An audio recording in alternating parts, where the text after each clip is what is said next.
வணக்கம்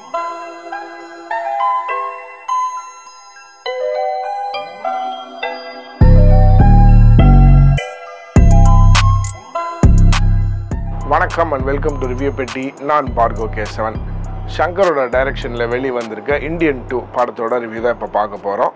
கமல், பிரியா பவானி சங்கர், அப்புறமா சித்தார்த் அப்படின்னு இன்னும் நிறைய பேர் நடித்து இந்த படம் இப்போ தான் முந்தா நேற்று வெளியே வந்துச்சு. இங்கே நியூ ஜெர்சியில் தேட்டரில் போய் இந்த படத்தை பார்த்துட்டு வந்தேன்.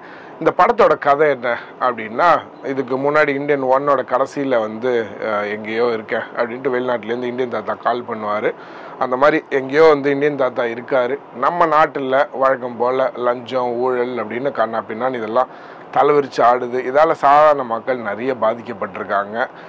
தற்கொலை பண்ணிக்கிறதும், வேறு வழி இல்லாமல் திண்டாடுறதும் அப்படிங்கிற மாதிரி ரொம்ப வந்து பாதிக்கப்பட்டிருக்கிற இந்த சூழ்நிலையில் இதையெல்லாம் வந்து அன்றாட காட்சிகளாக வந்து ஒரு யூடியூப் சேனல் வந்து படம் எடுக்குது. இந்த ஜெகன், சித்தார்த், பிரியா பவானி சங்கர் இவங்கெல்லாம் நடத்துகிற ஒரு யூடியூப் சேனல் இதெல்லாம் பார்த்து கொந்தளிக்கிறாங்க. இப்படியே இருந்தால் நம்மளால் எதுவுமே மாற்ற முடியாது, அதான் பண்ணணும்.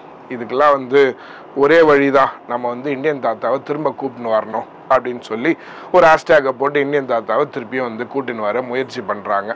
அப்படி இந்தியன் தாத்தா வந்ததுக்கப்புறம் இவங்களால் இந்த லஞ்ச ஊழலை எந்த அளவுக்கு ஒழிக்க முடிஞ்சுது, ஒழிச்சாங்களா இல்லையா அப்படிங்கிறது தான் இந்த இந்தியன் 2ஓட கதை. இதோட மட்டும் முடியாமல் இதுக்கு ஒரு தொடர்ச்சியாக இந்தியன் 3 இருக்குது அப்படிங்கிறதுக்கு ஒரு ட்ரைலரும் இந்த படம் முடியும் போது வந்து போடுறாங்க. இந்த படம் எப்படி இருந்தது அப்படின்னா, ரொம்ப ஷார்ட்டாக ஒரு குயிக்காக சொல்லணும் அப்படின்னா, இது இந்தியன் 2வே கிடையாது. இது வந்து அன்னியன் 2. அன்னியன் 2வை கமல்ஹாசனை வச்சு வந்து ஷங்கர் எடுத்திருக்காங்க. இதுக்கு பல ரீசனை வந்து சொல்லலாம். குறிப்பாக இந்த படம் எப்படி இருந்துச்சு அப்படிங்கிறது ஒரு ஒன்லைனர். இது வந்து ஒரு ரொம்ப எலாபரேட்டாக எடுத்து வச்சுட்டாங்க. ரொம்பவே வந்து சின்ன சொல்லியிருக்கக்கூடிய விஷயங்களெல்லாம் ரொம்ப எலாபரேட்டாக எடுத்துட்டாங்க. இந்த வர்ம கலையை வந்து ஏதோ ஒரு பெரிய ஒரு விஷயமா இதில் நினச்சி கண்ணா அப்படின்னா ஒரு இதுலேயும் உள்ள கிராஃபிக்ஸை போட்டு காமிச்சு பயங்கரமாக எலாபரேட் பண்ணி, அது மட்டும் இல்லாமல் ஒரு அந்த வர்மக்கலையும் இதுக்கு பேர் என்ன தெரியுமா, இது என்ன பண்ணும் தெரியுமா அப்படிங்கிறதையும் எக்ஸ்பிளைன் பண்ணி அப்படின்ட்டு ரொம்ப எலாபரேட் பண்ணிட்டாங்க. அதெல்லாம் லிட்ரலி ஒரு 3/4 மணி நேரத்தில் முடிச்சிருக்கலாம். அதெல்லாம் ஒரு 2 மணி நேரத்துக்கு மேலே போயிடுச்சு. ஸோ இது எதனால் அன்னியன் 2 இந்தியன் 2 இல்லை அப்படின்னா, அன்னியனில் வந்து இந்த அன்னியன் அவதரிச்சார் அப்படின்ட்டு வந்து ஒரு லெட்டர் போட்டோ இமெயிலை போட்டோ அன்னியனை கூப்பிடுறதாகட்டும், அப்புறமா அன்னியன் இந்த நேரத்தில் இத்தனை மணிக்கு வரேன் அப்படின்னு ஒரு லைவ் ஸ்ட்ரீமிங்கை போட்டோ இந்த எல்லாரையும் ஒரே இடத்துல கூட்டி பேசி, நம்ம எப்படி இருந்தோம் தெரியுமா, பெங்களூர் எப்படி இருந்துச்சு, ஜப்பான் இத்தினோண்டு பெங்களூர் மாதிரி ஒரு ஊர் அப்படின்னு அன்னியன் எக்ஸ்பிளைன் பண்ணுற அந்த இதாகட்டும், கருட புராணத்தை வச்சு இந்த கும்பி பாகம், அந்த பாகம், இந்த பாகம்னு சொல்லி ஊழலுக்கும் ஒரு தண்டனை கருட புராணத்துலன்னு எக்ஸ்பிளைன் பண்ணி அதுக்கேற்ற மாதிரி வந்து கொள்வாங்க இல்லையா இந்த விக்ரம், அந்த மாதிரி விஷயங்களாகட்டும். அதே விஷயத்தை அப்போ வந்து பிரகாஷ்ராஜ் கூட வந்து விவேக் வந்து கம்பி கும்பா அப்படின்லாம் சொல்லி ஒரு இதாக சூப்பராக ஒரு இது பண்ணுவார் இல்லை. அதே மாதிரி இந்த படத்துலேயும் விவேக் வந்து இந்த மாதிரி ஒவ்வொரு வர்மக்கலைக்கு பக்கத்துலேயும் வந்து ஏதோ ஒரு சோஸ்திரம் மாதிரி ஸ்லோகம் மாதிரி ஏதோ ஒன்று படிக்கிறார் கமல் அப்படின்னு சொல்லிட்டு கடைசியில் இது இப்படிதான் அப்படிதான் அப்படின்னும் போது இந்த மாதிரி ஒவ்வொன்றுத்தையுமே வந்து அடுக்கிக்கிட்டே போகலாம். இன்ஃபேக்ட் அதில் வந்து கடைசியில் ஒரு பயங்கரமான மேட்ரிக்ஸ் ஃபைட் மாதிரிலாம் வரும். அதே மாதிரி இதில் வந்து இந்த ஸ்கேட் போர்டு மாதிரி ஒன்று, அந்த ஹோவர் போர்டு மாதிரி ஒன்று, ஆக்சுவலாக ஒரு யூனி வீல் சைக்கிள் மாதிரி ஒன்று, அதை வச்சு ஒரு 1/2 மணி நேரத்துக்கு ஒரு ஃபைட்டு அப்படின்னு லிட்ரலி இது வந்து ஒரு அன்னியன் 2 கமலை வச்சு இந்தியன் 2வாக எடுத்திருக்காரு ஷங்கர். இது நான் இது வரைக்கும் பார்த்ததில் இந்த மாதிரி யாருமே இதை வந்து சொல்லியிருக்கல. மீனிங் இது வந்து அன்னியன் 2வை ரிசம்பிள் பண்ணுது அப்படின்னு யாருமே சொல்லலை. அது கொஞ்சம் ஆச்சரியமாக தான் இருந்துச்சு. பட் பார்க்க போனால் அவ்வளவு விஷயங்கள் இதில் இருந்துச்சு. இதில் இன்னொரு பெரிய விஷயம், இது ஏன் வந்து இந்த படம் எடுபடலை, இந்த கதை ஏன் எடுபடலை அப்படின்னா, ஊழல், லஞ்சம் அப்படிங்கிறதுலாம் இப்போது டான்னு ஒருத்தருக்கும் ஒரு நாள் புது விதமான லஞ்சத்தையும் ஊழலையும் பெரிய கரப்ஷனையும் அன்றாடம் எல்லாரும் பார்க்குறோம். பல வருஷமாக வந்து பார்த்துட்டு இருக்கோம். டெய்லியும் இது வந்து புதுசே கிடையாது. இப்போ புதுசாக ஏதாவது ஒன்று நடந்துச்சுனாலும் நமக்கே இன்ஸ்டண்ட்டாக தெரியும், பெரிய எதிராக இது எவனா ஒருத்தன் பெரிய ஆள் இன்வால்வ் ஆகிருப்பான் அப்படி இப்படின்னு இன்ஸ்டண்ட்டாக நம்ம வந்து தெரிஞ்சிடும். அந்தளவுக்கு லஞ்சமும் ஊழலும் வந்து ஒரு டெய்லி ரொட்டீனில் நடக்கிற ஒரு விஷயமா அவ்வளோ இதுவாக வந்து பழகி போச்சு மக்களுக்கு. நியூஸ்லேயும் பார்த்து அவன் இது வாங்கிட்டு ஓடி போகிறது, கடன் வாங்கிட்டு நாட்டை விட்டு ஓடி போகிறதுங்கிறதெல்லாம் ரொம்ப பழக்கமான ஒரு விஷயம் ஆனதுனால இது வந்து புதுசாக படவே இல்லை. படம் பார்க்கும்போது அந்த ஒரு ஃபீலிங் வந்து வரவே இல்லை, ஒரு எமோஷன் வரவே இல்லை. ஐயோ பாடுறா அப்படின்ட்டு வந்து ஒரு தடவைலாம் அந்த இந்தியன் 1 ஆகட்டும், ஜென்டில்மேன் ஆகட்டும், அதிலலாம் அந்த விஷயங்கள்லாம் பார்க்கும்போது அப்படியே பொங்கி வரும் அந்த கோவம் நமக்கே வரும். ஏன்னா நம்மளே அதில் பாதிக்கப்பட்ட அந்த ஒரு விஷயம் அப்படிங்கிறதுனால இப்பயும் அதே மாதிரி தான் இருக்குது. ஆனால் இதில் ஒரு பெரிய கான்ஃப்ளிக்ட் என்ன ஆயிடுச்சுன்னா, இந்தியன் தாத்தாவை வான்னு கூப்பிட்டுட்டு அவரே விரட்டி அடிக்கிறானுங்க இந்த படத்தில். கோ கோ கோ அப்படின்ட்டு அவருமே வந்து விரட்டி அடிக்கிறாங்க.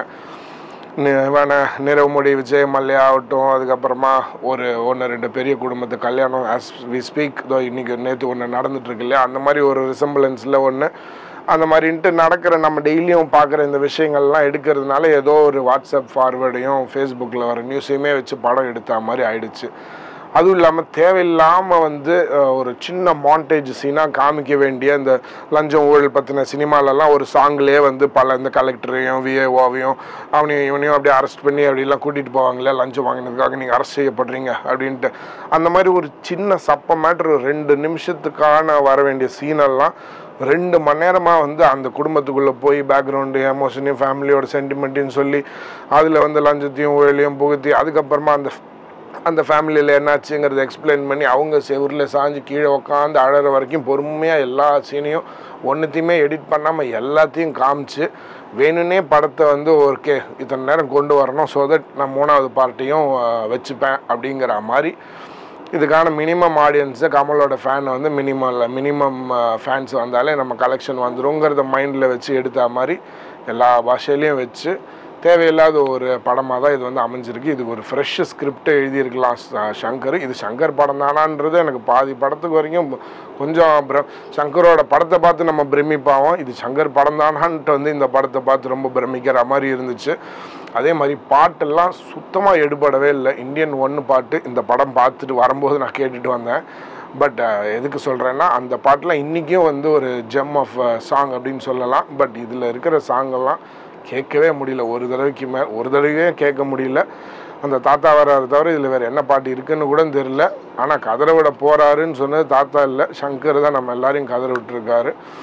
ரொம்பவும் இந்த படத்தை வந்து நெகட்டிவாக விமர்சிக்கணும் அப்படின்னு எனக்கு கிடையாது. படம் பார்க்க உட்காரும் போதே ரொம்ப ஓப்பன் மைண்டாக தான் உட்காந்தேன். பட் பல இடத்துல அப்படியே மூஞ்சியில் கையை வச்சுட்டு சரி அடுத்த சீனு ஓகே போங்க அப்படின்ட்டு ரொம்பவே வந்து சலிச்சுக்கிற அளவுக்கு தான் இருந்துச்சு.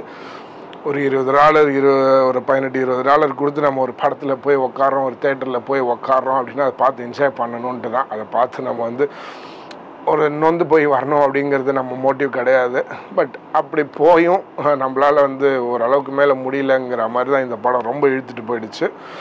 பார்ட் 3லாம் டெஃபினெட்லி எத்தனை பேர் போய் பார்ப்பாங்கன்ட்டுலாம் வந்து கொஞ்சம் கூட ஐடியா இல்லை. ஆல்ரெடி அதில் ஏதாவது இந்த மாதிரி மொக்க பண்ணியிருந்தாங்கன்னா அதை கட் பண்ணிக்கிறது வந்து புத்திசாலித்தனமாக இருக்கும். ஆல்ரெடி இந்த படத்துலேயே இப்போ ஒரு 20 நிமிஷம் கட் பண்ணியிருக்காங்கன்னு கேள்விப்பட்டேன். அண்ட் அப்படியே இத்தனை பேசிட்டோம், பார்ட் 3யும் பற்றி பேசிடுவோம். பார்ட் 3 அட்லீஸ்ட் இப்போதைக்கு அந்த ட்ரெய்லரில் காமிச்ச விஷயம் என்னன்னா, ஃப்ளாஷ்பேக்கு போயிட்டு நான் அந்த சேனாதிபதியாக சின்ன வயசில் என்னாச்சு அப்படின்ட்டு அந்த சுதந்திர போராட்டத்தை பற்றி அதுதான் அதோட சீன்ஸ் தான் நிறைய இருக்குது.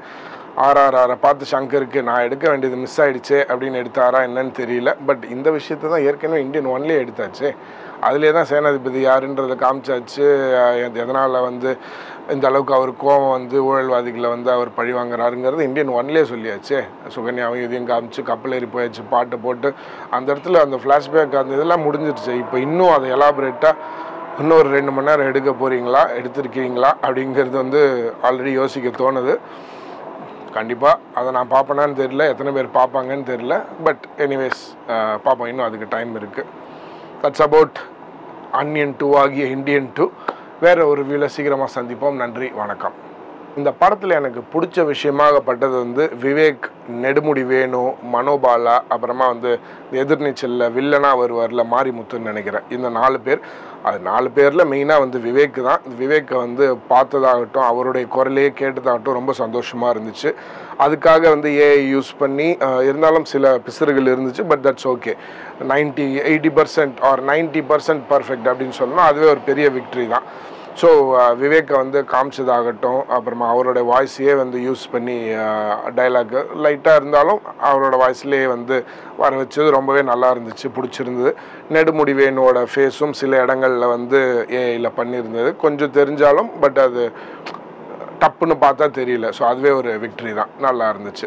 ஸோ இவங்கள பல வருஷம் கழித்து பார்த்ததில் வந்து சந்தோஷம். அண்டு அந்த சீனும் நல்லா திருப்தியாக தான் இருந்துச்சு.